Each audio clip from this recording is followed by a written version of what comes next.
class later, they'll be distributed. Or also for those who missed, they'll have a chance to see what they missed. And we want to welcome everyone back to class 2 of 4 of this series.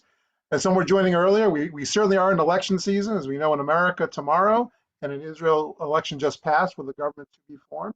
That might be formed by the time our 4-part series is over. And certainly Yoni and I will probably share a few insights about the recent election, how it relates to our series by the last class. In a moment, we'll show you the 4-part series as we have it designed. And that last class is about the conversation. How do we take all that we'll be discussing with you and bring it into contemporary conversation? And there's certainly no more heightened conversation right now than the government that is in process of being formed after the most recent election. So with that, again, Yoni has shared in the chat the link if you need it. Feel free to use the chat also if you want to ask us any questions. You're welcome to do that along the way. Use the raise hand function. We'll try to stop as well, but we want to be sure that this is for you. So class 2, as you see this slide, is called Hamatzav, the situation, really the heart of the history story and how it still resonates today. We'll look at the idea of the two-state solution, an early proposal in 1937 of the Peel Commission, and the 1947 UN partition, and probably get up to the Six-Day War at least, and some of the conversation around that tonight. So all of the key touch points, turning points of this story we'll be talking about. And just to show you on the screen here, this is a view of the Damascus Gate in Jerusalem on Yom Yerushalayim, Jerusalem Day, which is a big time of the wave of flags. You see both Israeli and Palestinian ones, and a place of great symbolism, which ties to the aftermath of 67, which again we'll touch on a bit tonight, and we'll talk about certainly in sessions 3 and 4. All right, so the next slide. So it's kind of a reminder where we've been and where we're going. Last time we talked about Hatikva the Hope, and we'll briefly review that in a moment, going back to the time of Herzl through the early years of Zionism. So as I mentioned, tonight is class 2 Hamatzav, focus on 37, 47, and 67, the rhymes of those 7 years, of the years that end with the number 7 rather. So Peel Commission, UN partition, 1967 war, all leading up to looking at the past half century next time, really from the time of the Yom Kippur War till now, some of the big themes of today and the future. And then we'll see where that leaves us of the most contemporary conversation up to the minute of if there's a government formed or in formation, or what are some of the ways to think about contemporary Israel. We'll tie back to the themes that we'll be developing together over the first 3 classes. Last time we really touched on the first 2 items you see on the timeline here. As a reminder, the first Zionist Congress, for whom, what purpose is the Jewish state? Is it about being a refuge? Is it about culture? The political Zionism of Herzl, the cultural Zionism of Ahad Ha'am was the beginning. And we talked about the international promise, which came first through the Balfour Declaration by the British government, and then soon thereafter affirmed by the League of Nations, their predecessor to the United Nations, and the role that the international community plays in shaping Zionism and affirming it in many ways, and sometimes contesting it. And that theme of international is very much the theme of tonight's story of the Hamatzav, with 37, 47, and 67, the role of Britain, the role of the US, the Soviet Union, the Cold War, the UN. A lot of international actors play in this story and going forward, but also within Zionism itself. What are the key moments? And we'll start in a minute with the Peel Commission, which is a transitional moment between the early establishment of Zionism and of a Jewish home, and how it really foreshadows and sets up the pattern of the idea of a two-state solution, the promise of it, the difficulty ever achieving it, and some of the arguments about it that you really can hear in 37 that resonate all the way until today.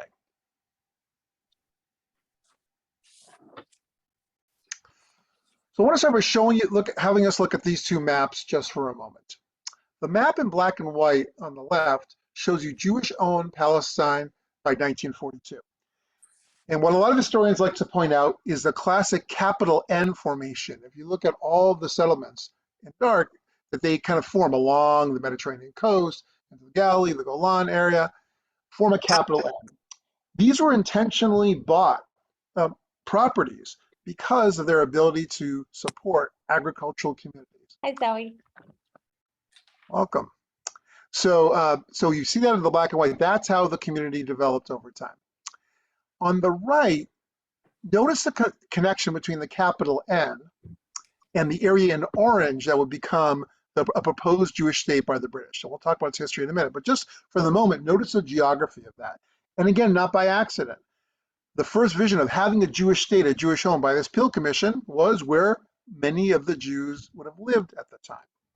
And this Peel Commission partition in 1937 is the first idea about having a two-state solution, recognizing there are two peoples. The British had made promise both to Zionists, to Jews, and to Arabs after World War I, each of you will have a home, was dividing it to each have a home. Or again, that on the right, the orange would be a Jewish state, the area in green, an Arab state, and that area in yellow between Jaffa and Jerusalem would remain part of the British, according to this proposal, because the British Empire was still important to them. They wanted a port city with Jaffa to be able to get to other parts of the British Empire, really thinking about India in particular, to build railroads to connect to this territory, and of course, Jerusalem, its holiness to so many peoples. The British most trusted themselves to be the ones in charge of that. And just to look at the quote on the left, an irrepressible conflict has arisen between two national communities within the narrow bounds of one small country. About 1 million Arabs are in strife, open or late, with some 400,000 Jews. There is no common ground between them. Partition seems to offer at least some chance of ultimate peace. We can see none in any other plan. And we'll see that this part of the world is not the only place where people talk about partition. When we get to 47, India and Pakistan are partitioned 3 months before the UN partition. This is an idea very much in the air in the years between World War I and World War II, is to give each people its own plot of land. And we'll talk about what are the arguments for it and what makes that complex as we go forward. Here you see David Ben-Gurion. So we're going to frame briefly for you, Yoni and I will frame for you two major thinkers of this era who, as I've said in other contexts, I may have even said in the last class, those who've seen the musical Hamilton and how they've kind of shaped American history and reminding us of the debates between Alexander Hamilton and Thomas Jefferson, how they still shape America. We make a similar case for David Ben-Gurion and Vladimir Jabotinsky about this moment in history. Would the Peel Commission be something desirable, since it's not all that the Zionists or Jews are promised for a homeland? Is it a starting point, helpful, or does it counteract what the ultimate goals were? So I'm going to say a quick word about David Ben-Gurion here, part of the second Aliyah, the second major wave of immigration between 1904 and 1914. He was part of that, when many kibbutzim were being established. He's the founder of the Labor Party, the Israeli political left. And you can see in this quote his great optimism that even though the Peel Commission did not promise all that Zionists had hoped for in terms of a Jewish home, he thought it's a stepping stone, a good starting point. So let me read this quote to you and put it in context. He's saying this in 1937 upon seeing the map and being part of the conversation. He said and wrote, "The stronger we get, the greater our community becomes in Palestine. The more developed our scientific institutions become, the more we will be recognized by our neighbors abroad and here by the blessing of our work. And the Arab peoples around us will also want to achieve not only formal political independence, but are also interested in achieving an economic, intellectual, spiritual, and cultural renaissance. It is our belief that a great Jewish community, a free Jewish nation, will be of great benefit to our Arab neighbors, and from the recognition of this fact will come a lasting peace and cooperation between the two." He has tremendous optimism that establishing a Jewish home, and notice with science and achievement, economic success, as well as cultural and intellectual, that the model society it will create will benefit all inhabitants, Jewish and non-Jewish alike, Arab neighbors and those living there. And that sense of optimism, the can-do spirit, you can see the as a predecessor to Startup Nation and some of those ideas. This is all possible, and he has such optimism, Ben-Gurion and others, that even though, again, it's not all that one would have imagined, would have hoped for after a Balfour Declaration in terms of the amount of land, he would establish a foundation for future success. So he's one side of the debate in 1937, and I'm going to pass it out to Yoni to talk about the context of the 1930s and a very different voice, was a different view about the same proposal at the same time. This fellow here is Vladimir Jabotinsky, or Zev Jabotinsky, who was born in Russia and was an ardent Zionist in the framework of Beitar. Their basic belief, Beitar's basic belief and Jabotinsky's basic belief was that was that Ben Gurion's view and others like Ben Gurion were paternalistic, that they were essentially wrong about the Arabs, and that they were not going to just come along and agree with what the Jews were doing, and that eventually that they would all see that everything was great, because what the Jews were doing was a benefit for everyone. Jabotinsky said, look, if it were me, if I were an Arab, I would fight like hell against them too. This is our home, he said, the Arabs would say, as much as it's not your home. And we, of course, are going to fight. And the only thing that the Arab people, the Arab population is going to respect is our show of force. And they will only get along with us.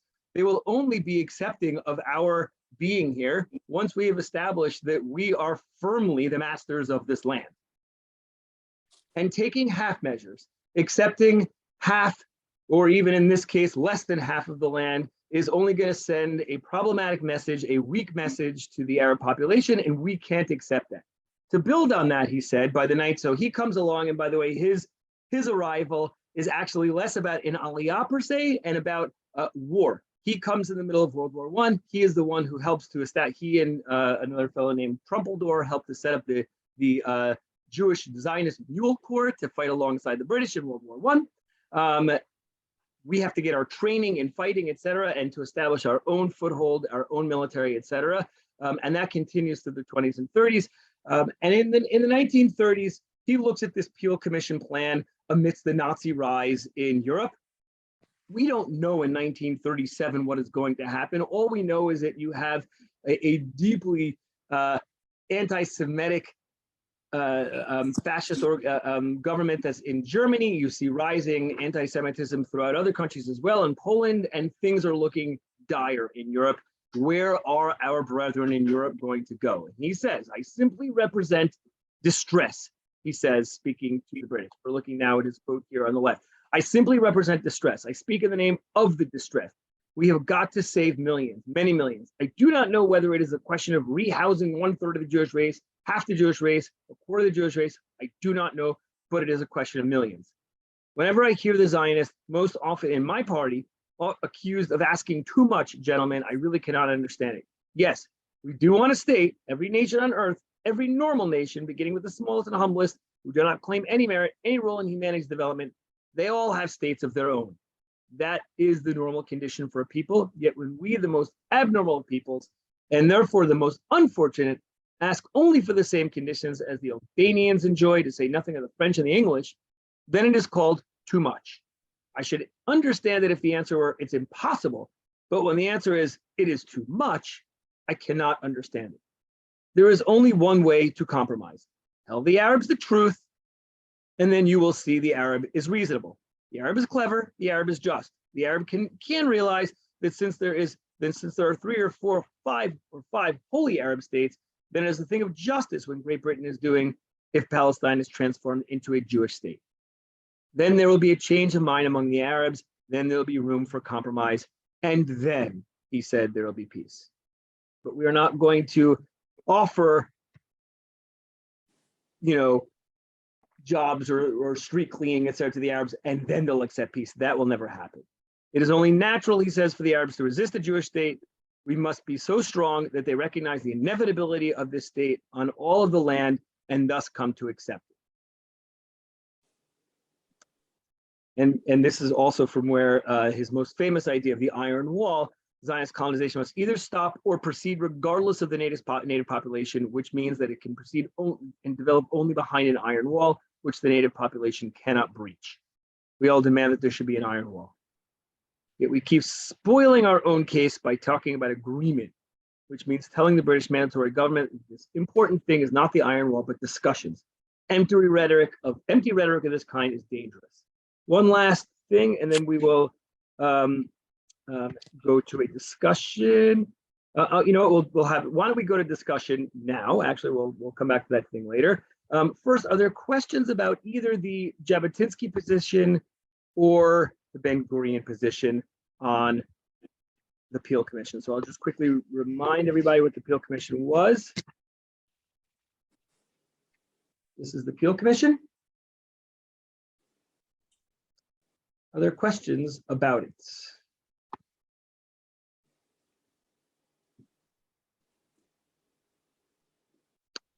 All right, love to hear your thoughts. Who makes more sense here? Ben-Gurion, who says take it, or Jabotinsky, who says no, we want the whole pie? Arlene.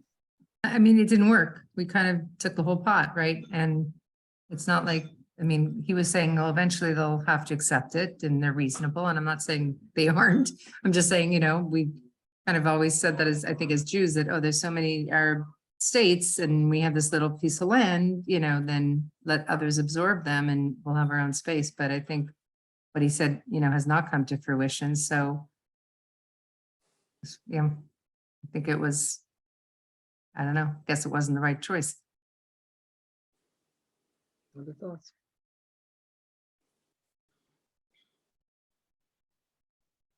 I guess I had more of a question. I was wondering how much of this was sort of a international discussion and, you know, versus a, you know, Middle East and Jewish discussion. When you say discussion international, do you mean in terms of what ought to be done with Palestine, or generally about the idea of decolonization? Well, more around this like idea of this Peel, you know, proposal. Was it, you know, different countries weighing in, or was it sort of, you know, in a little bit of a vacuum? It's a great question.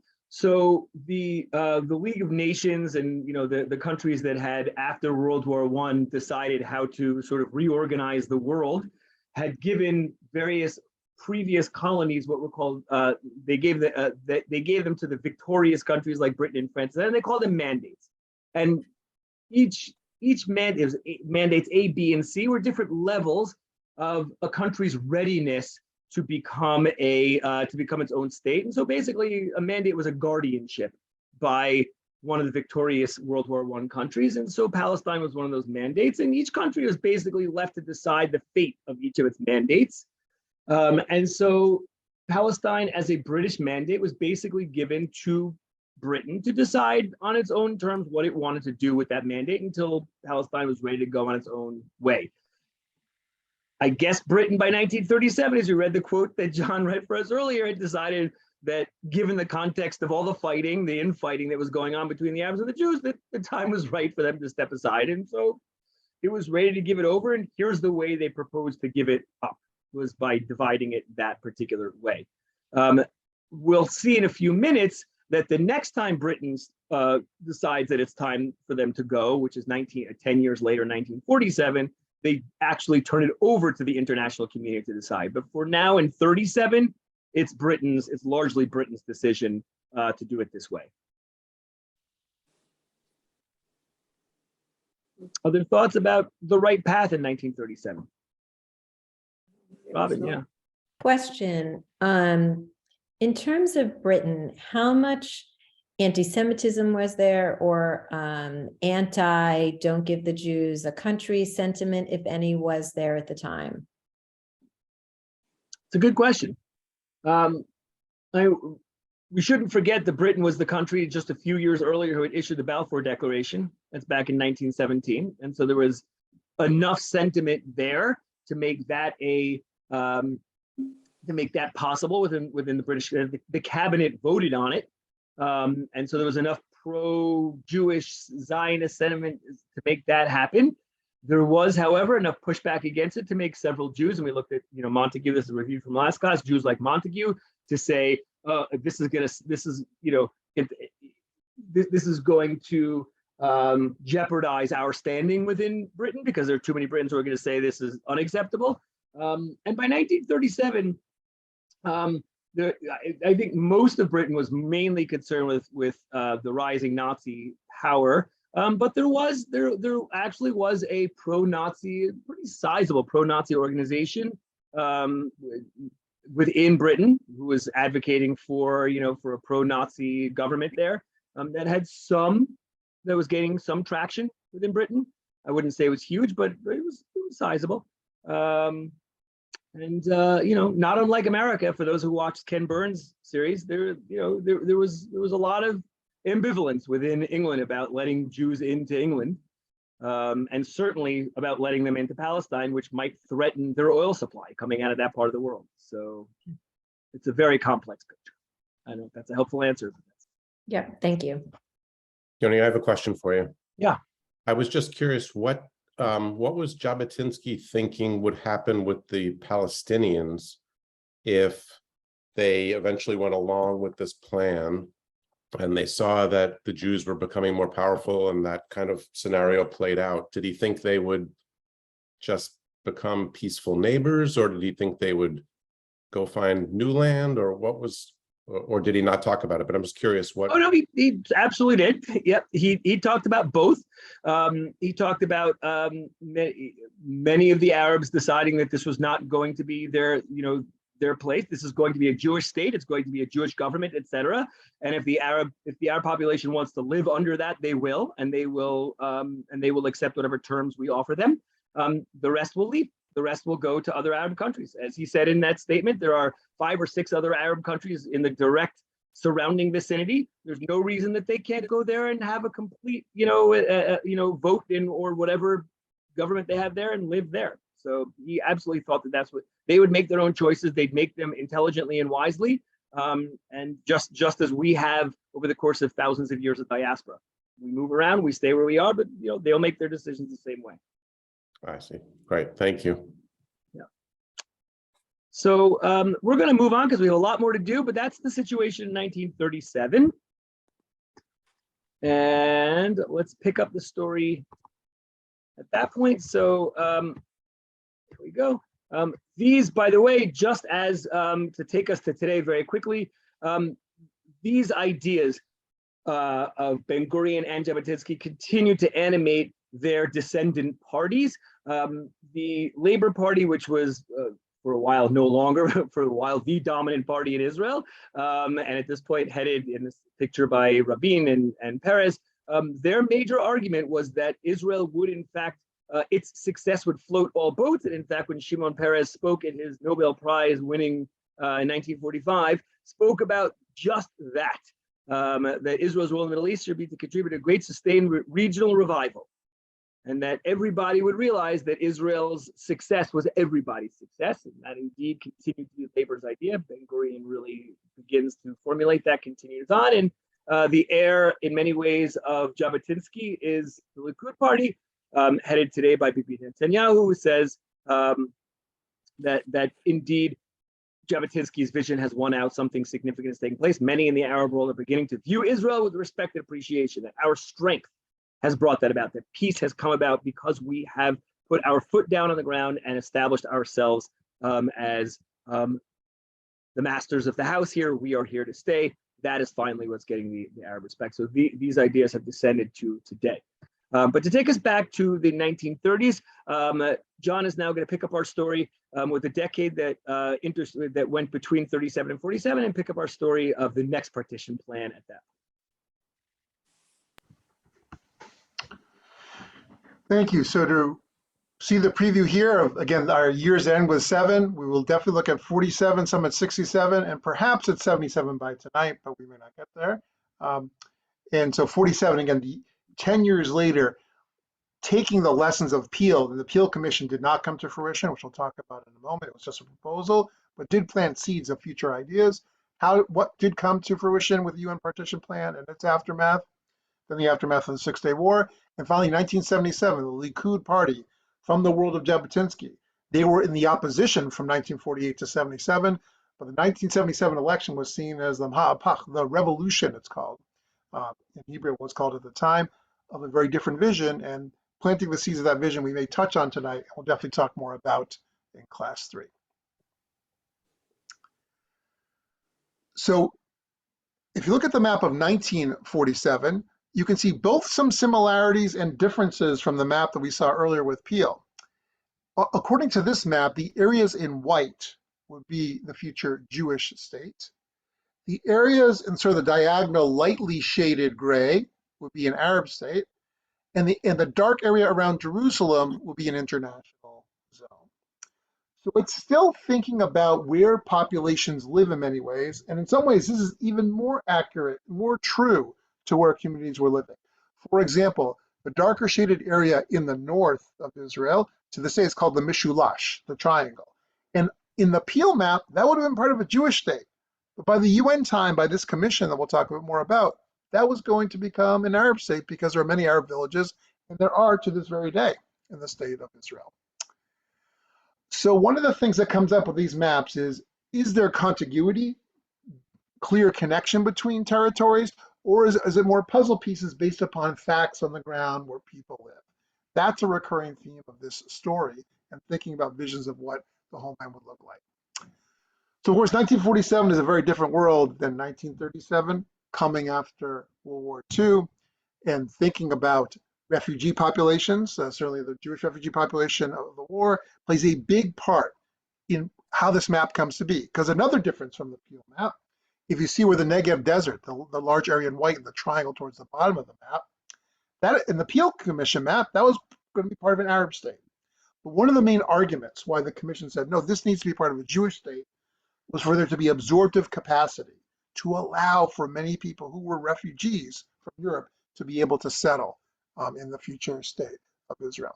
So those are two among a number of changes that happened and how this map came to be. And we'll say more about that in the coming slides. So taking a step back, a little bit of review of World War I and taking it forward. War I is the war of the end of empires and about creating new nation states. The League of Nations is the international body created. And Yoni touched on some of this last time, like the map in the lower left of the Austro-Hungarian Empire, where you had already national groups that had been established. How can we create nations out of them? And this happened throughout Europe at the time. But the sense was when it came to the Middle East, as Yoni mentioned earlier, the idea of mandates, some of these places were not quite ready for prime time to be countries in the eyes of the victors of the world. They needed to be countries in training. They needed step by step to become countries. And so there was a process underway by which Britain and France, among others, would lead them through this process of becoming countries. And that's very important for our story of Zionism and what will happen and what will become the state of Israel. And here you can see a map of what that looks like. So all part of the former Ottoman Empire. This gives you a general sense of how the land was divvied up. You can see an independent Republic of Turkey in green, but some of its former holdings being divided between Britain and France. France having overseership of Syria and Lebanon to a degree, and the British really overseeing both Palestine and what will become the country of Iraq. So again, these are places in training not quite ready, but the British and the French would do their part to slowly develop them to becoming countries in the post-World War I era. Now, between the time of the Peel Commission and the UN, so many events happen in the world. What sparked the need for that Peel Commission in the first place was something called the Great Arab Revolt, which you see in the first image here of 1936. It lasts from 1936 to 1939. And that's where there's intense violence. There had been riots, 1920, 21, 29, between Arabs and Jews and against British holdings over broken promises felt on all sides. Where 36 was a real turning point where the British said, we can't handle, we don't want to really hold on this territory anymore. We need to study other options. That's what led to the Peel Commission that you saw the map of a moment ago in 1937. But neither side fully accepted the Peel Commission. The Zionist community said, well, it's a good starting point. We'll negotiate on the basis of that. But the Arab community had no interest in doing so. And that's where the violence did continue in protest of why are the British giving up land that they felt was their home. By 1939, there was something called a white paper issued by the British, a diplomatic paper. And what the paper of 1939 said was that it was going to limit strictly Jewish immigration coming to the land. 15,000 immigrants a year for 5 years, total of 75,000 immigrants in 1939. And I imagine many around the Zoom screen know this is when World War I breaks out in 1939, the story of Nazi conquering parts of Europe and what will become the Holocaust over time, the intense persecution, ultimately concentration camps and the like would take place over time. It's happening at the worst moment. Wow, that is terrible. For the Jewish community. And so for Zionists, this is an outrage. They're issuing a death sentence against the place that's supposed to be the refuge for them. And that's what leads to a whole set of what's called aliyah bet, illegal immigration through ships, represented in the third photo that you see on the screen where the arrow is now, of Jews will need to smuggle in other Jews from Europe in order to escape in the midst of the war. And the famous quote by Ben Gurion in 1939 is, because there's a real debate. The British are fighting Nazi Germany, who are the ones the greatest persecutors of the Jews. But at the same time, the British are preventing many brothers and sisters from making it to the land of Israel. So famously, he has said in 39, we must fight the war, World War II, as if there was no white paper, no immigration restriction, and we must fight the white paper as if there was no war. So it's a two-front strategy of both cooperating in the effort to defeat the Nazis in World War II, but also going against the British and smuggling in Jews to make their way into the land of Israel in the midst of the war. Once the war ends in 1945, then the situation has changed to a degree. So the Nazi Germany has been defeated. And then there's a more focused and even more intense debate among Zionists is, to what degree should the British now be even military targets themselves in order to achieve this statehood? The Irgun, or Menachem Begin, future prime minister, will be a part of, had one strategy, and he, among others, were responsible for the bombing of the King David Hotel, and that's the photo you see on the fourth picture on the screen. Should they attack British military targets as a way to pressure and to say, it's time for us to have a state? Others, like the Haganah, the defense forces that become the future IDF, or the backbone, all the groups so, but they're really the backbone of the modern Israeli armed forces. In the word Haganah, you hear the word defense, are not so certain about these more strident measures, but it becomes a big question in 46 and 47, and that's what leads the British to conclude, once again, with the intensity of the violence, they are not the ones to want to figure out the solutions to this story. They can now turn it over to a new body, the United Nations, created after World War II to solve international disputes, to try to learn the lessons of history. And like in World War I, in World War II, it's the victors who to this day are the members of the Permanent Security Council in the UN. The United States, Britain, and France as allies, but also the former Soviet Union, now Russia has that seat, and China. The allies, the victors of World War II, would determine the international order.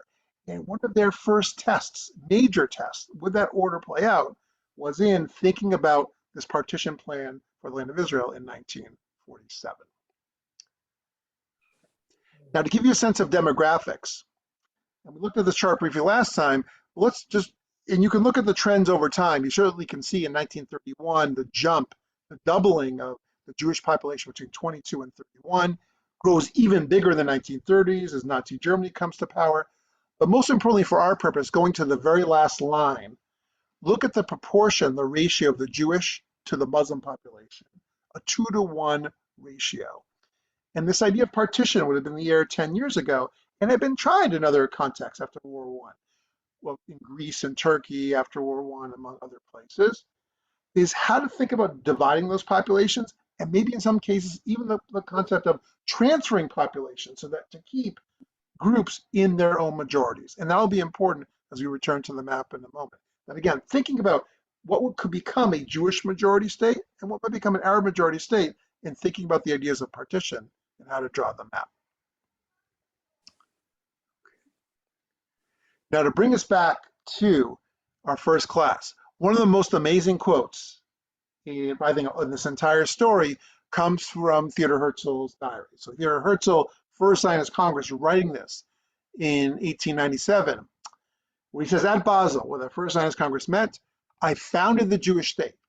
Were I to say this in public today, I'll be greeted with universal laughter. But perhaps in 5 years, in any case 50, everyone will see this. Hard to imagine in 1897, just getting started, no real true international diplomatic recognition yet, but do the math.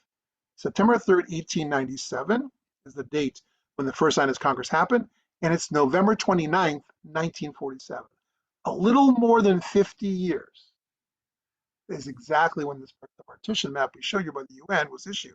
So quite a prophetic, an amazingly prophetic statement of imagining what will be possible and what could happen years to come.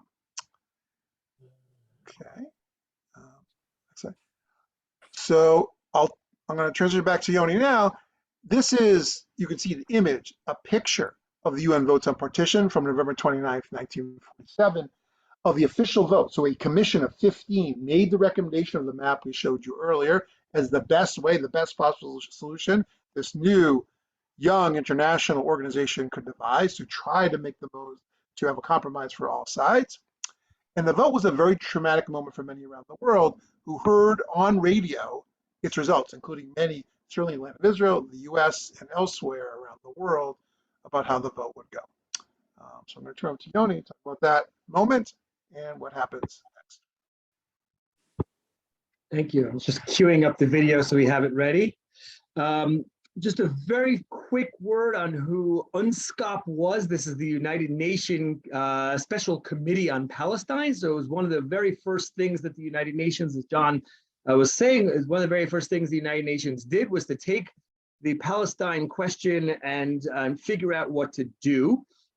And so over the summer of 1947, they sent a delegation to Palestine for several weeks to study and research the question.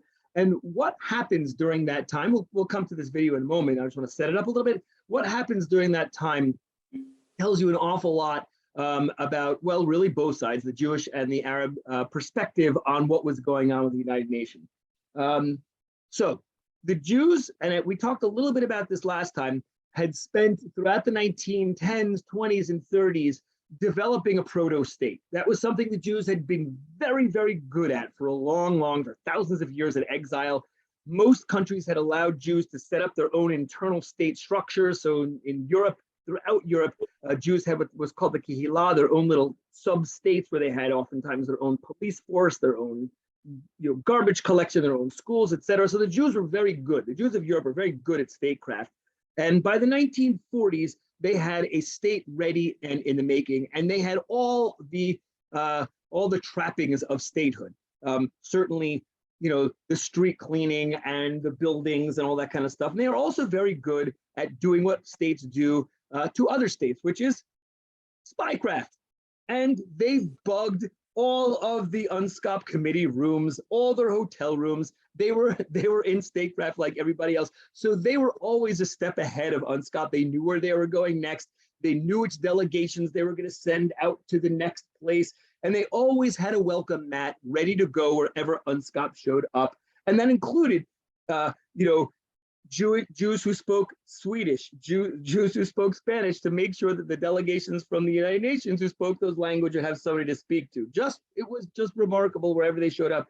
The UNSCOP delegates spoke of just how well prepared, and words they used were European, modern, and dynamic. UNSCOP said the Jews were. The Arabs never had any faith in what the United Nations was doing. They're here to steal our land. This had been our land until the European interlopers came in, and they basically ignored UNSCOP. They refused to meet with them. They were suspicious when they came to their neighborhoods. They were negative. And so UNSCOP came away from the Arab neighborhoods with a vastly different interpretation of the Arab populations as well. One of the turning points of the visit was in July of 1947 when the famous Exodus affair happened. So this was one of the ships, so John was talking about all the illegal immigration during Aliyah Bet that was coming through. And so a ship called the Exodus came and landed and was sent back. It was sent to Cyprus, and ends up having a battle on the ship between France and the British, and the Jews trying to unload the Jews there, and 3 are killed, 28 are wounded, and UNSCOP watches that battle ensue. And so that all becomes part of the narrative of, the Jews who are well prepared, European, dynamic, and welcoming, and also oppressed. And so UNSCOP goes back and ultimately decides, okay, the Jews are clearly ready for a state, a much more generous package than originally had been offered in Kiel.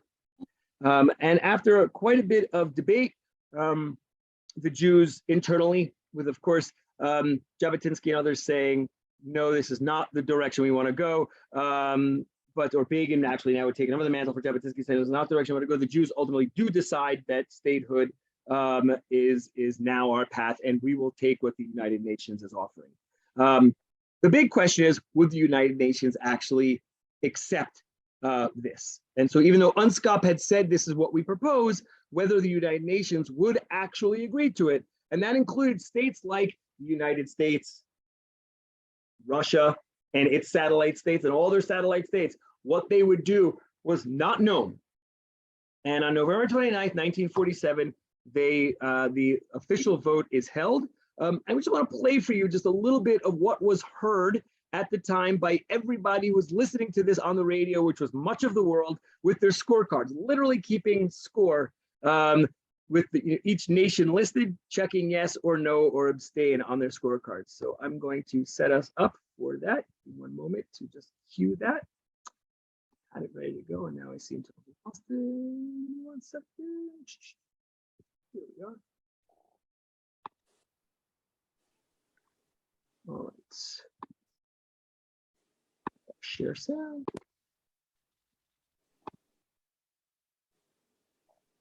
All right. Off we go. That statement now. No member of the committee objects to that procedure. At the end of that statement, it may be that some member of the committee or members of the committee may wish to address oral questions. So a lot of instructions going on, trying to make sure that the room stayed focused and not out of hand. And so we'll jump ahead to some of the counting.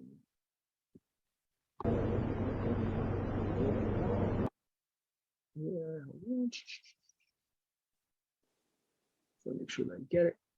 This item on the agenda, there are several members on the list to speak. If there's no objection, then we will ask the spokesman of the Jewish Agency for Palestine and his colleagues to take their place around the table.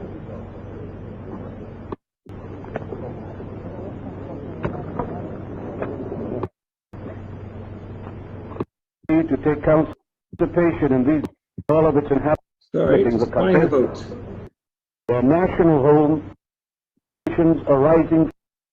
But when we speak of a Jew by the hope of has received, surely the unanimous recommendation, Here we go.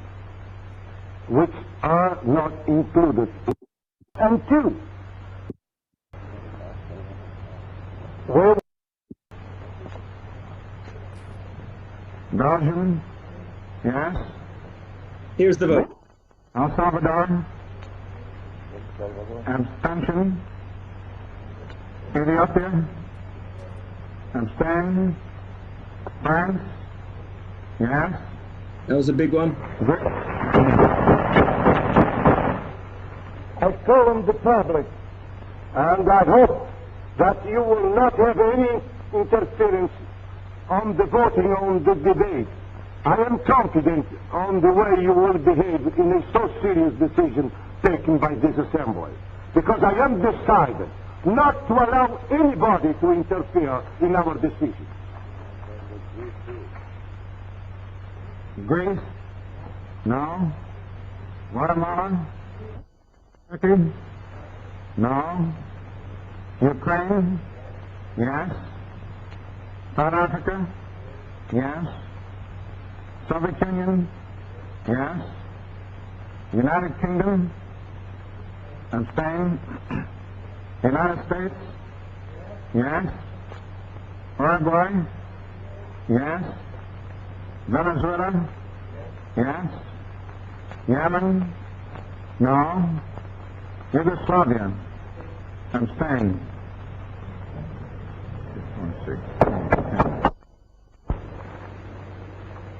The resolution of the Dutch Committee for Palestine was adopted by 33 votes, 13 against, 10 abstentions.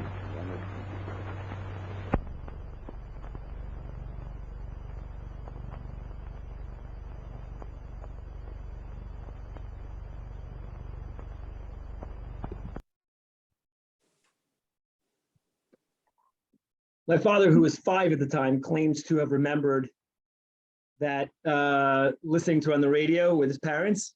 I'm not sure if that's an invented memory or not, but my grandparents surely remembered listening to on the radio with their scorecard and how emotional it was for them when they heard that line, the United Nations Committee on Palestine is adopted with all the votes. And they remember specifically when they were shocked when the Soviet Union said yes, and overjoyed when the United States said yes, because they knew that that was going to put the vote over the top. But that was, I started to interrupt, that was when they clapped? And he So got, that was, they clapped with France. oh, Yep. And then they were told in no uncertain terms, no one's going to clap again. And so you'll notice when the United States, either both the Soviet Union and the United States said yes, one of which was shocking and the other one was a great relief, nobody clapped because they were, nobody's going to clap anymore. They were clapping at home though. The clapping, you could almost hear my grandparents clapping from Hartford. In any event, My father too told the story of sitting around, he was, I think, around 14, sitting around the radio, and he said his father started crying because they tried to live there when my father was 8 months old and it was too harsh, so they came back. So it was an interesting story. Yeah, not an uncommon story at all. The people, here was what Tel Aviv looked like. They were listening on the radio, or actually they were listening to reports from somebody who was shouting to the crowd, listening to the radio. And here is a scene from Tel Aviv. November 29th or Chavtet b'November is still to this day a day of great importance in Israeli war, Israeli culture, where streets all over the country are named Chavtet b'November or 29th of November streets. And so it has obviously to this day is considered a day of national memory and importance in Israel. We're going to foreshadow something right now because shortly after this, a prayer is written for the state that is going to be declared, or it was in 48, but it was already in conception, where religious Zionists, we're going to come back to them in a few moments, are celebrating as well. And for them, the interpretation of what happened at the United Nations and then the state that would be created shortly thereafter was an act of God. And an act of the final stages of our redemption. Our Father in heaven, Avinu Shebashamayim, many people to this day continue to say in synagogues, our Father in heaven, fortress and redeemer of Israel, bless the state of Israel, the initial sprouting of our redemption. So it's seen, this is seen in very religious terms. Just want to plant that seed now. This is not the overwhelming voice of Zionists at this time. There are some, but not the overwhelming voice of Zionism saying that this is about God and Mashiach, Messiah. But this is planting a seed for a later part of our story, either tonight or next time. For most Israelis, or for most Israelis to be the Jews of Palestine, their attention on November 29th and November 30th is not on prayer, but rather on survival. Because moments after this declaration of the United Nations partition plan, violence breaks out. It breaks out between the Palestinians who had lived, and particularly around this area over here, which will explain why, and the Jews. And so this begins really the first phase of the war of Israeli independence. So why this particular road? This particular road, as you can see, is the road between Tel Aviv, the major port, where arms and supplies, etc., and food were going to come in, and Jerusalem. And so securing this road was going to be essential for making sure that both of the major Jewish cities, Tel Aviv and Jerusalem, were secured, and also because this would split the land in half as well. So whoever secured this road right here, whoever controlled this road, was going to have a major military advantage.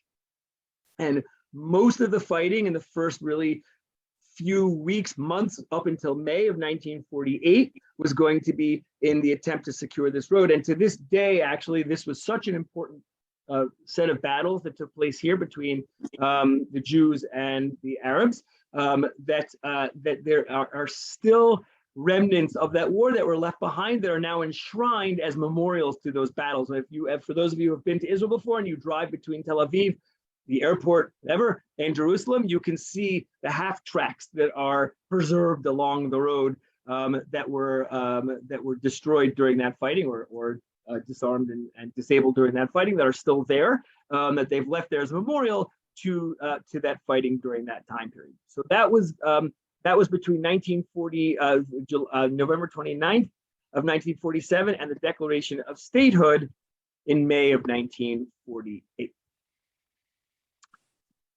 So in May of 1948, not the moment the British left, it was actually a few hours before the British left on Friday, because the British were going to leave at midnight on Friday. And the Jews wanted to declare their state before Shabbat, largely to ensure that they kept the Orthodox Jewish vote with them. And so they declared statehood moments before Shabbat came in on Friday evening. Shortly after that, at midnight, the British leave. They pull down their British flags, Union Jack flags. The Israeli flag goes up, and immediately after, the Arab states, all surrounding Israel, invade. War commences officially now between the state of Israel and their surrounding Arab states, and would rage really for the next, essentially for the next 8 months.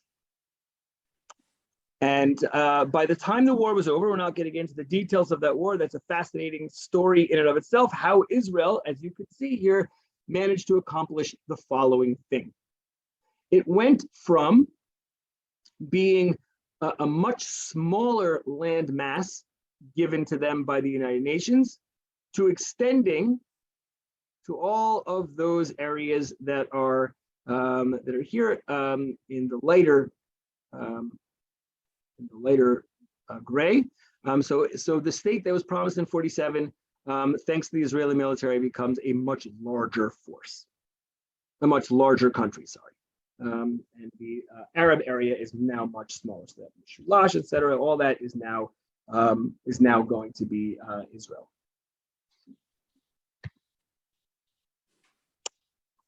We're now going to talk about what happened to the Palestinian Arab population, or much of the Arab Palestinian population during that war, because it is that discussion, that history, that is to this day the major point of contention. A, what happened to the Arab population, and B, what should happen now with that Arab population. Both of those are open questions.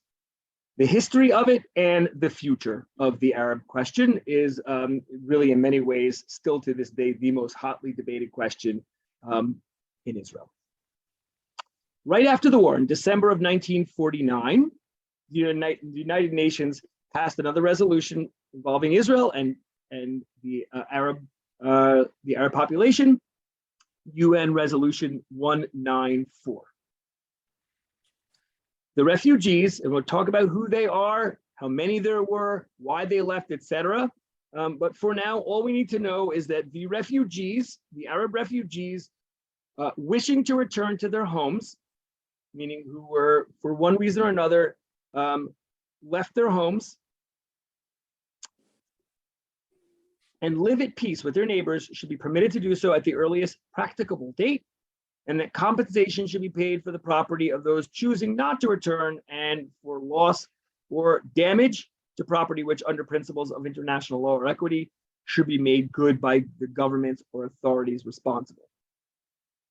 Now, there is so much in here that is continued to be debated.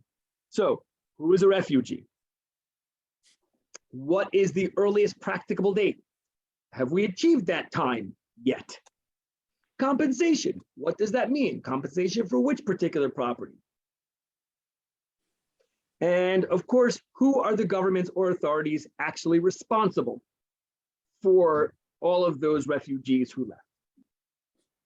So Resolution 194 continues to be an essential United Nations decree that is still up in the air. Now, who are these refugees? And this is an essential question that regardless of where you stand on Israeli politics, etc., it's absolutely essential that everybody understand the positions that everybody takes on this, because the history is debated, and it, for many, many people, is really the backbone of our discussion about the Arab-Israeli conflict. So here are the areas from which most of the Arab populations who had lived under the UN Israel partition part had lived and left. So you could see here many, about 100,000 Arabs here end up after the war in Lebanon, 4,000 in Iraq, 75,000 in Syria. And the vast majority of the Arab populations end up leaving from their areas here and here and here into the West Bank, 280,000, 38%. Another large portion end up in Gaza, 190,000, and then several thousand others end up in Egypt, and then considerable number, 70,000, end up in Jordan. So the big question, though, so this is not really debated. The numbers 700,000 Arabs is not debated. What is debated is why.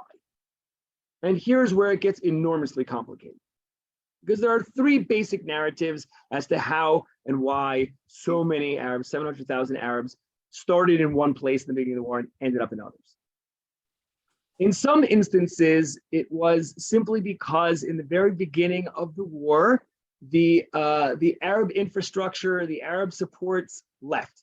Many of the middle class and wealthy Arabs at the very beginning, during the initial struggles that we looked at in December and into 48, many of the Arabs who had supported their local areas, their local towns, etc., left, and they left very little behind because for them the ensuing war was not going to be a good idea for them to stick around, so they left. And many of the Arabs who were left behind were in a collapsing infrastructure city, and they themselves felt it was not, they couldn't stay either. So many of them left their homes for that reason. In many instances, Arab armies told local Arab populations that there were going to be battles there and that they needed the Arabs to leave, the local populations to leave, and that they should come back after. And once they had captured that land from the Israelis, that they would then welcome them back. And so many Arabs left for that reason. And then a good portion are pushed out by the Israelis, by Israeli armies. And that happened in cities like Lod, cities like Ramla, and other places as well.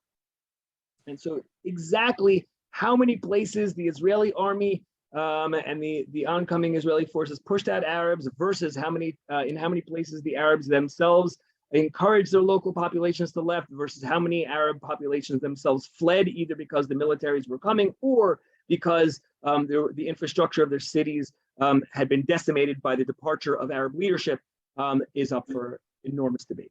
And where each of those happened and who is thus responsible, going back to our language of 194, the governments or authorities responsible, is an enormously important debate that people are still having to this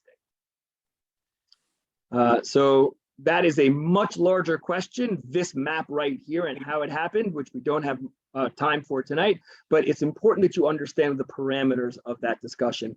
And really, these two words summarize what happened in 1948. For many Jews, this is Atzmaut, this is independence.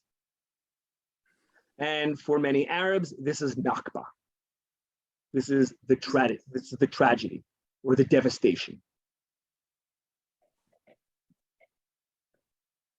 The United Nations sets up at that point in late 1949, after the war, the United Nations Relief and Works Agency for Palestine, which now is going to take Resolution 194 and provide support for Palestinian refugees. And so it provides services throughout Palestine, and they define refugees as persons whose normal place of residence was Palestine, between 46 and June of 46 and May of 48, who lost both home and livelihood as a result of the conflict.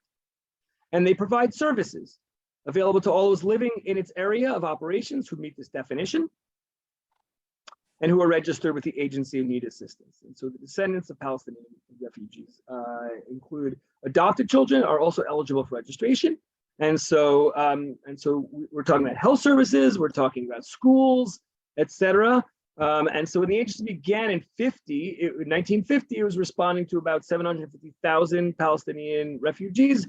And today there are about 5 million Palestinian refugees who are eligible for UNRWA services. So we are talking about an enormously large population and a debate that is still unresolved. And one of the key symbols of this debate, as you can see here, this is on a wall in a Palestinian neighborhood where you see an Arab is holding up a key. That key has become the symbol of what is called the right of return. That is our right, say, these 5 million Palestinians to return to our homes. And that we will not give up that right of return. And so you could see a statement made by the PLO in May of 2016, the right of return will remain one of the most basic Palestinian national principles and will never surrender. Many Israelis represented here by Ruth Lapidot, a professor at Hebrew University, say that if, according to Palestinian sources, there are 3.5 million refugees who are registered, if Israel would allow them to return, it would be an act of suicide for Israel. And no state can be expected to destroy itself. Great efforts should be made by all those involved with the help of friendly outside powers to find a reasonable, viable, and fair solution to the refugee problem.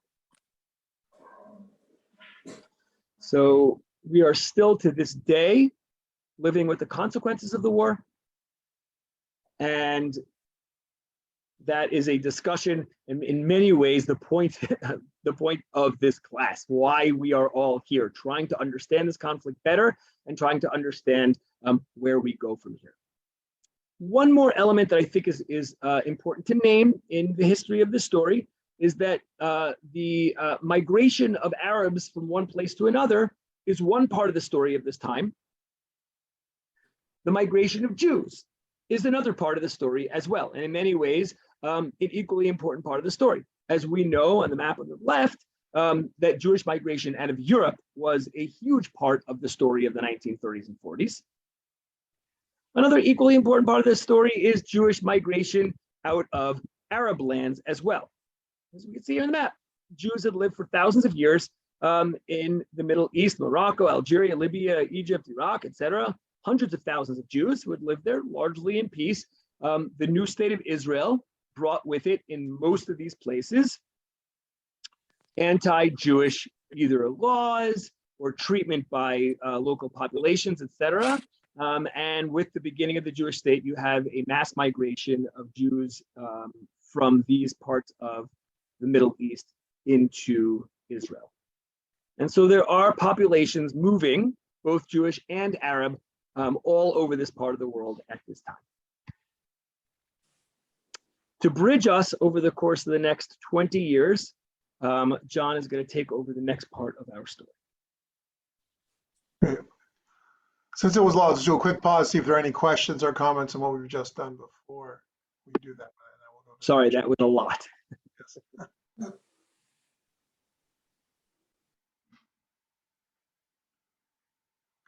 Yes, Robin, please. How many other, is it the standard way to count refugees, including their descendants and adopted children and everybody else? Or is this unusual? It is unique. There is no other UN organization that exists quite like UNRWA. So that we can say for sure that usual or unusual is the only one of its kind in the United Nations. Right. And also it's worth naming that it's also unusual the way in which the countries were created by the UN too. That again, this is an early experiment of a new organization. And I think that in part played a role in why there was this sole organization for Palestinian refugees as opposed to the UNHCR, which deals with other refugee populations around the world. So people are the one right to note the differences here, and it's also there's different circumstances that created the situation one in the first place. It's true. And that's why I think the debate continues about, well, does this refugee situation serve the refugee well, the conflict, or does it just perpetuate it? Is often a question that is asked. And I think. So in other words, a Ukrainian refugee that population from this current conflict will basically die out at some point. Their children will not be considered by the UN to be refugees. I mean, unless the children were born into those conditions, Right. of course. Exactly. Right. So that's where the figure that Yodi's mentioned, the 725, 750 at the time of 48 versus the 5 million. Fair enough. And again, that's just to name, that's 5 million eligible. The latest estimates I've seen, about 3.5 million actually take advantage of those services. Not all 5 million do, because some are in diaspora in other parts of the world and don't take advantage of UNRWA services. But yes, it is a different situation, and the fact that it's gone from generation to generation with institutions, with communities. And you saw in the pictures, I think one of the often misconceptions about this part of the story is you see tents in the early years, and people imagine, oh, these refugee camps must be tents today. As someone who's been to a housing refugee camp myself, I've been to the one Ida in Bethlehem twice now. Far from tents, they look like apartment complexes, something much more permanent, and they've housed people now for generations. Like you only showed with the key, when you walk or drive through the gate, there's a key at the top, a giant key symbolizing the lost homes.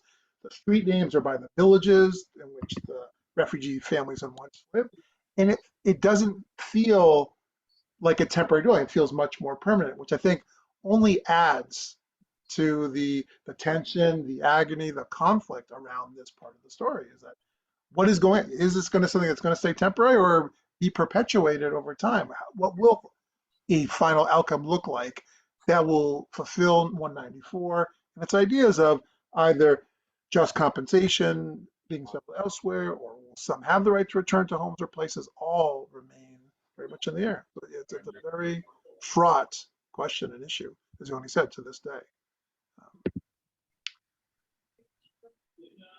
Helene. What was the reason that the Arab countries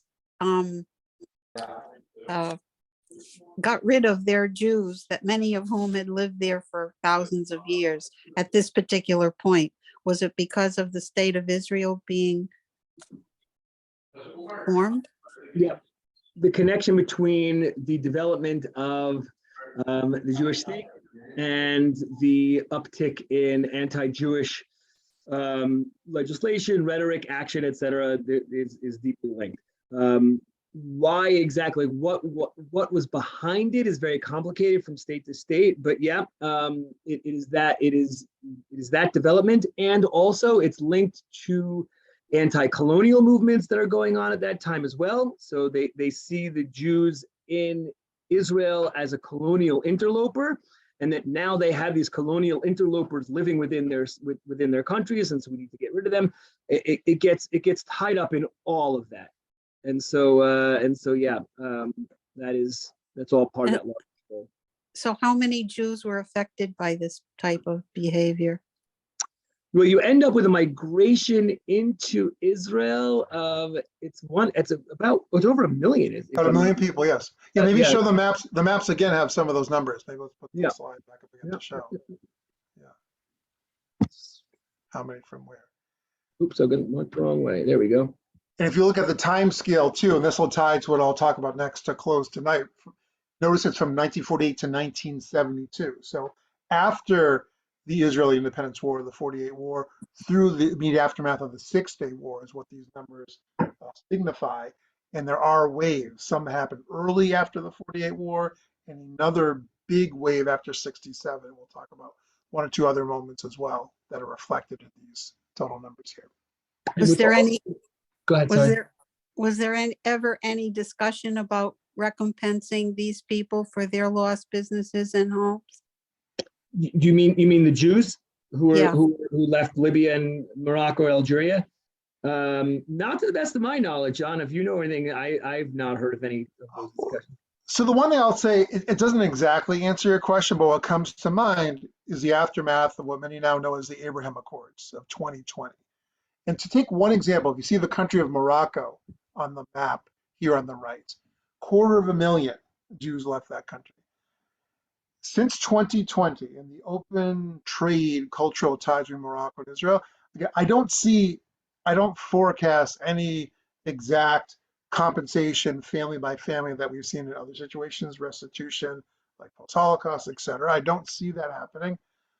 But it is interesting, as someone I've been, just to give one example, one thing that came out of the Abraham Accords is that Brandeis University this summer hosted for the first time at the Schusterman Center at Summer Institute for Israel Studies, which trains professors around the world to how do they teach Israel in their countries.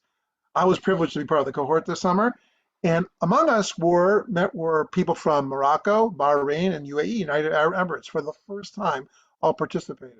And when I talked with the Moroccan counterparts there, who represent, some of the highest the intellectuals in Moroccan society, you could tell now whether it was they themselves or on a mission on behalf of their government, really talking, with a sense of, wow, we really got it wrong, the loss, that we recognize now the loss of all those years, what happened to the population, the cultural depth of the Jewish community, the contributions that they made. And so kind of the recompense it's seen for a place like that is thinking forward about what can relations look like between Moroccans and Israelis. They know very well the biggest Israeli pop stars are of Moroccan descent. So much of the food, the culture in Israel is tied to that Moroccan Jewish community. So that's one place where, again, I don't, at this moment from those conversations, say family by family, they'll get their house back, business back, et cetera.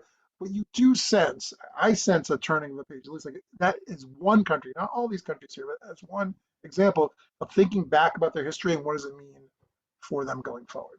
Now, I will say to your question about compensation, or whatever word you want to use, there is a country on this map here, but it's on the other map that has paid Israel enormous sums of money over the course of decades, and that's Germany, from reparations funds that have continued on to this day, that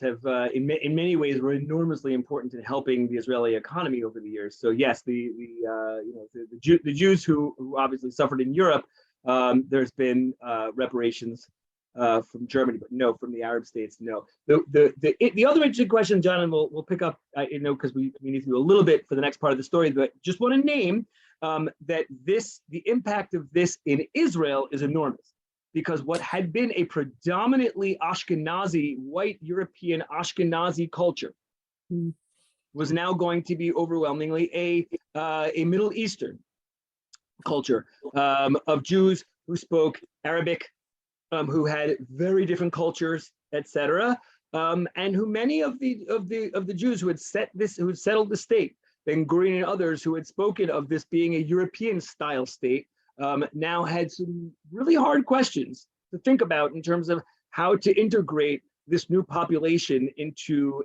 Israel. And much of that discussion, and in many ways, we'll just outright say the ways in which there was a welcome that wasn't as warm as many of the Middle Eastern Jews would have wanted, led to a strong and continuing Sephardi Middle Eastern identity that exists among many Israelis, that is represented in political parties like Shas that just did very, very well in the recent election. So this division between Ashkenazi and Mizrahi Jews is one that is still an important part of Israeli society today, that begins right here in this moment. So with that said, yeah, absolutely. Thank you for the question. With our few remaining minutes we have left, we're going to set up the story of 1967, which we're then going to continue in much more depth in our next class. Yeah, so I'll just set up a few thoughts and themes about 67, as Yoni said, we'll talk more about next time. And I want to start with mentioning a very recent book, which if you're interested in this time period and era, and a lot of what we're talking about, by Walter Russell Mead, called The Ark of a Covenant. And this brings in the U.S. story. What are the origins of the United States-Israel relationship? It's worth naming some of his theories, his ideas in this section. And what he talks about, like many U.S. foreign policy issues, there are values and there are interests. So what are the values? What are the values that inform Americans being connected to Israel? He goes all the way back to Increase Mather, founder of Harvard College, imagining a time when Jews returned to Israel in the 1600s. John Adams imagining the same as our second president of the United States and of Massachusetts. Going through the 18th and 19th century, where many Christian ministers had this restorationist theology that Jews need to return in order for the second coming of Christ to come. And some of those thoughts informed in the background is one of the theories of why Balfour happened among the British too, of being part of such a project. So those are the values proposition, like these ties to religion, theology, and connection to the state. Now, of course, there are values after World War II of wrestling of what are responsibilities of the world humanitarian-wise, dealing with refugees, how that plays into recognition, and the debate among the Truman administration whether to recognize Israel in 48 was very much about the values versus interests, because the values, the religious connections were there.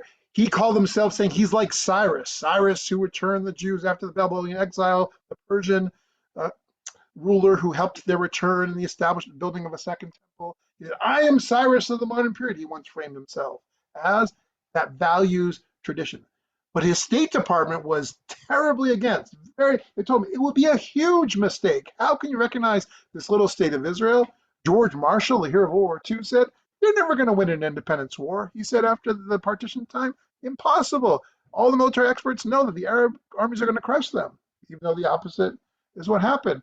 And then even as the war was turning a little bit, and by the time Israel's declaring its independence, they're saying, but oil interests, as we know, or let's think economically, how in the post-World War II could recognize the state of Israel?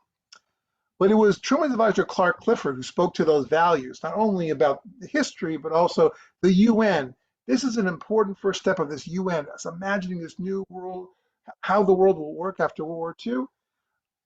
We need to accept and recognize that idea. So why I mentioned values and interests is they come to play again in the story we're going to look at now between the 40s and the 60s, of balancing the debate between those two ideas, and how more interests, and interests which seem to be in the United States, seem to be at their biggest clash moment is during the Eisenhower years, and we'll see why in the next few slides. Okay. So after the 48 war and after World War II, in the Arab world, there's a change in government in many Arab places. We're going to focus on Egypt for the purpose of our story. Gamal Abdel Nasser comes to power in 1952 in an officers' revolt, in part in frustration against the officers who lost the 1948 war. And he leads an effort of pan-Arabism, of let's not think about ourselves as separate countries, let's think of ourselves as united, as one Arab-speaking culture and people, and seeing Israel's creation, yes, as the only reference earlier, and said in certain quarters, in their eyes, as a colonialist project, part of the British and the West and the UN imposing this decision upon us, that this is what we need to fight against, and that's going to be a unifying force in the world. Now, it's important to name this era of decolonization. In the map on the right, you will see many countries become independent between the 40s and the 60s throughout Africa and Asia, which had not been independent before. So it's in that broader context that this conversation is happening. We're going to conclude tonight by really looking at this map on the left, which is from 1956. So what happens in 1956? So Yoni is pointing the arrow to the Suez Canal region. That was built by the British and the French in the 1880s, crucial for international trade and for military purposes. Well, now that Egypt is an independent country, their argument is, well, this should now be, we should be controlling the Suez Canal. It's in our country, in our borders. Why shouldn't we control it as the new authority and no longer the British and the French? Well, that is not something the British and the French wanted to give up easily, because again, it had invested so much within it, had economic, military, strategic importance to them. So in 1956, the British and the French, with Israel's young country's cooperation, had a military operation represented in the map on the left. You can see the Israeli troop movements where the plan was Israel would secure that canal. The British and the French would feigned surprise, even though they'd been cooked behind the scenes, and said, oh, you need to step down. Let's come up with a negotiated settlement so that that Suez Canal would not just be in Egypt's control, but they would come up with some compromise for international purposes.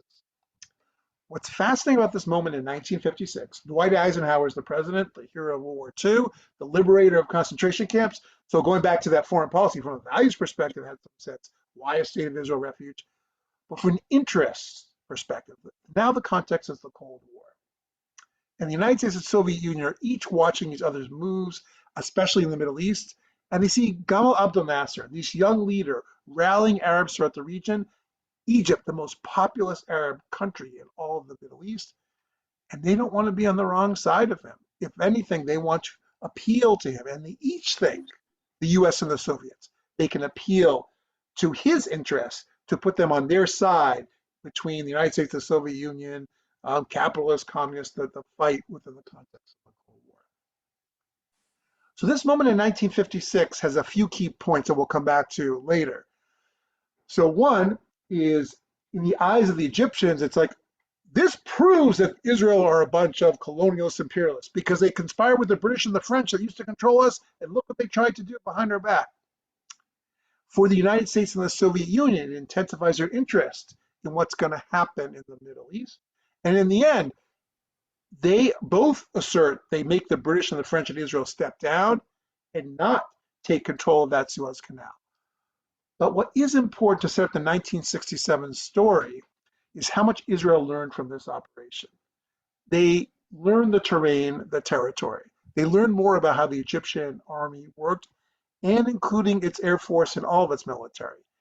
And as the stories are told, for the years between 1956 and 1967, Israeli intelligence studied very carefully how the Egyptian military operated, which gave them crucial intelligence for especially the early days, the early years of the war that would come in 1967, about when the Air Force, when they ate breakfast, how far the planes could fly, so that they could ultimately strategize. The key moment of the war we'll come back to next time is Israel's preemptive strike against the Egyptians at the beginning of the war to wipe out their Air Force. Really comes out of the intelligence they gained from 1956.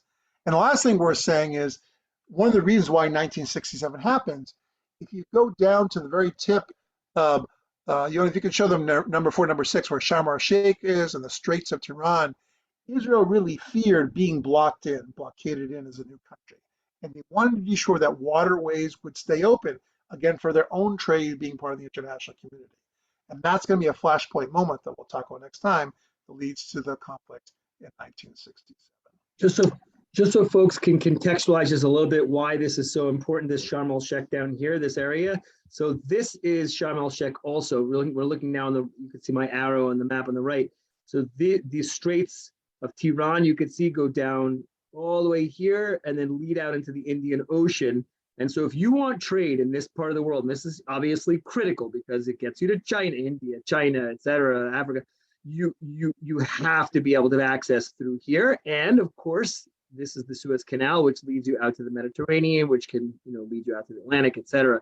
So this area right here, including the Sinai Peninsula, which will control this part, this access to the to this waterway and also to the Suez Canal, is going to be enormously important in 1967, as John was alluding to. So just wanted to give you a little broader context on the map for that. Right. So I think this is probably a good place to stop. We'll show that one last map for now. So would 67 be, there are kind of two frames, and I'll quote Yossi Klein Halevi, May 1967 Jews and June 1967 Jews. I'll probably return to that quote next time. Is it impending doom, a second Holocaust? Look at the army surrounding and Nasser pounding day after day that the Jews are going to be thrown into the sea. It's going to be a terrible military disaster. But the reality is, within 6 days, the whole world changed. Yitzhak Rabin, former prime minister, as the hero, got to name the war, and he named it the 6-Day War, not just because it lasted 6 days. We wanted to evoke the 6 days of creation, like the creation story in the Torah. A whole new world was created. And that's the world that we're going to explore together next time, the legacy of a little bit about the war, but most of the legacy of the 6-Day War and how it continues to shape, talk about the Israeli-Palestinian conflict from then until our own time. So with that, we'll pause, because it's exactly 8:30, so we'll pause on time. We're happy to stay on for a minute or two for those who have any questions, but this is the formal end of tonight's class, and then we'll pick up the story 867 next time. So I want to say, name Robin had a question. It was a great question. Robin, are you still on the? Yep. There you are. Hi, Robin, why don't you go ahead and you can ask your question. We can talk about that. So I asked if I was oversimplifying when I'm understanding that the actual people who become Arab Israeli citizens, are they the ones who didn't have the funds or the ability to leave? So it's a great question. So essentially what you're asking is why for the Arab populations that stay behind and end up living in Israel, in the Israeli state, how did that end up happening? And so is that, Robin, your question? Yeah, well, you said that like a lot of the wealthier Arabs left Yep. early on. Yep. And then some were pushed out by the Israeli army and some were Yep. told to leave by the Arab army. Yep. So between all of that, who was left? Just the people who physically couldn't leave for some reason? Like, that's what I'm asking. Yeah, How but does that happen? it's a great question. So it's a mix of stories. One of them, for example, is the city of Haifa, where the Arab population was actually set to leave, and the Jewish mayor said, "Please stay. We do not want to have just a Jewish city. We want to live together in peace." And like there was this like the enormously utopian moment right now, which is why Haifa is to this day a mixed city. And there were examples of that. So there were places where they actually were encouraged. Arabs were encouraged to stay, and because that was part of the vision of that particular city. Indeed, there were areas, as you suggested, where we're not leaving, we're staying put. This is our home, and we're refusing to leave. And there were many Arabs who refused to leave for that reason as well. So I would say that those are probably two of the primary reasons. And then there were other areas where there just wasn't a whole lot of fighting that necessarily took place. Bedouin populations, for example in the Negev, who, for whom like they were not like that was not a major battlefield, and so there was no reason for them to leave one way because they were not in the middle of fighting. So I would say for those are three of the major reasons why Arab populations end up staying. So John, I don't know if you have other examples of. I was going to say the same. I think that was a good summary. Thank you. All right. Okay. Hope everybody has a great rest of your evening. Yes. we'll Thank you, see everybody. Thank you. Thank See you you very next much. week. Thank you very much. Absolutely. Thank you. Great Thank you very review. much. Thank Bye-bye. you. Pleasure. Thank you so much. Sure. Thank you. All right. Have a good night. Yep. John, we'll see you tomorrow. I don't know if you Yep. want to. You can pause the recording now. I think we're good. Oh, yes.